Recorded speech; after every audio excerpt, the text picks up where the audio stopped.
gostei, ficou curiosa para saber por que que a gente perde o controle do xixi, porque fica às vezes muito difícil segurar xixi ou controlar, soltar o xixi quando a gente sofre um AVC ou um familiar da gente ou uma pessoa que a gente está cuidando. Então vamos entender um pouquinho como que é esse processo de urinar, porque ele é complexo, mas eu vou facilitar ao máximo aqui para vocês, por isso eu fiz um desenho bem simples aqui para esquematizar. Então, primeira coisa, a nossa urina, ela é produzida pelos nossos rins. Os nossos rins, que parecem esses dois feijãozinhos, eles filtram o nosso sangue e aquilo que a gente não vai usar, aquilo que a gente chama de metabólito, que a gente tem que eliminar do nosso corpo, a gente elimina boa parte deles através da nossa urina, que escoa aqui por esses caninhos, que são os ureteres, para dentro da nossa bexiga. E aqui eu desenhei uma bexiga, que nada mais é do que um músculo, que armazena a nossa urina, e a urina aqui tá em verdinho, tá? A nossa bexiga, ela tá vendo esses risquinhos azuis? São os esfíncteres, são válvulazinhas que abrem e fecham para segurar ou liberar o nosso xixi. E tudo tá interligado, em volta da nossa bexiga, perto dos esfíncteres dessa válvula, tem músculo aqui e músculo assado. A gente também precisa de um bom sistema nervoso, porque o que controla as funções do nosso organismo é o cérebro. Então, a gente precisa de um bom equilíbrio de função do cérebro, da nossa medula espinhal e do nosso sistema nervoso central e periférico, os nervos, mandando mensagem, recebendo mensagem para contrair e relaxar o músculo, para contrair e relaxar esfíncter, para contrair e relaxar a bexiga.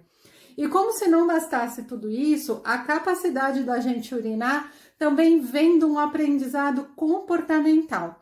Então, através do comportamento de hábitos, nós vamos adquirindo e treinando controles para segurar mais o xixi ou eliminar o xixi com mais facilidade. Então, hábitos e comportamentos também influenciam, por isso que tem essa pessoinha aqui. E aí, quando a gente tem a bexiga cheia, ela manda informações lá para o nosso cérebro, opa, estou cheia aqui. E o cérebro, ele vai decidir se ele vai soltar ou não urina. Oi, pode abrir aqui o esfíncter. Não, não pode abrir. E aqui eu tô mostrando para vocês a bexiga. Então, ele falou, ok, pode abrir. Então, o músculo começa a contrair a bexiga, tem o músculo aqui pretinho. Os esfíncteres, que são as válvulazinhas, se abrem, relaxam, e aí a urina sai. Isso é muito bonitinho, parece tudo muito simples, mas isso é um processo muito complexo que a gente tem que estudar muito para aprender. E por isso que quando a gente tem o AVC, a gente acaba tendo problemas, principalmente aqui, ó, na questão cerebral, nas áreas cerebrais que ficam acometidas. Quanto maior a área de lesão, independendo da área de lesão, aquele controlezinho da bexiga para o cérebro fica comprometido, ou vice-versa, tá? E aí tem duas tendências na verdade três tendências pós AVC. Por quê? Quem tem AVC geralmente tem outros problemas de saúde ou outros problemas ou hábitos que acabam prejudicando a saúde do sistema urinário, a nossa saúde miccional, a nossa vontade e controle de fazer xixi. E aí com o acometimento do AVC pode agravar. Então, por exemplo, existe um tipo de incontinência que chama incontinência do esforço. Incontinência é quando você tem dificuldade de segurar o xixi. Então, quando você espirra, vai pegar uma coisa pesada, agacha, dá uma risada, perde um pouco de xixi na calcinha ou na cueca. Então, isso é a incontinência de esforço. Um dos motivos da incontinência do esforço é a flacidez, é a falta de exercício e outros problemas de saúde que acaba enfraquecendo esse músculo aqui, que é o assoalho pélvico, que está aqui embaixo do nosso quadril. Ele que sustenta todo o peso do abdômen e tem uma influência direta no controle do esfíncter, na força que a gente contrai ou relaxa. E tudo isso influencia se a gente vai perder ou não xixi. Mas isso é assunto, gente, para muita outra coisa. Então, se eu tenho um AVC e eu já tenho uma fraqueza, eu tenho uma incontinência de esforço, isso a tendência é piorar. Mas com o AVC, é muito comum vocês lerem ou encontrarem assuntos falando da bexiga neurogênica.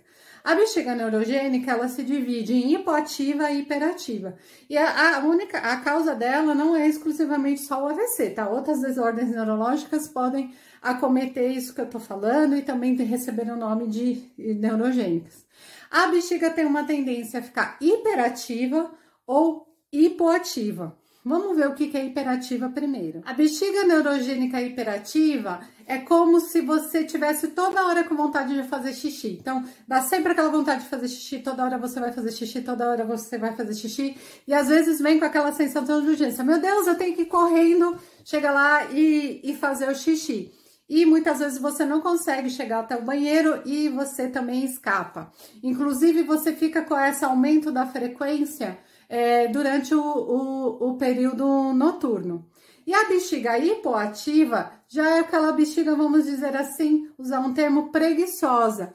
Ela fica mais cheia, você tem dificuldade de soltar o xixi e de reconhecer que ela tá cheia. E muitas vezes você perde urina, você nem recebe direito a informação lá no cérebro que precisa esvaziar e acaba perdendo a urina, que a gente chama por transbordamento. Na hora que enche, aumenta demais a pressão dentro da bexiga, o xixi escapa.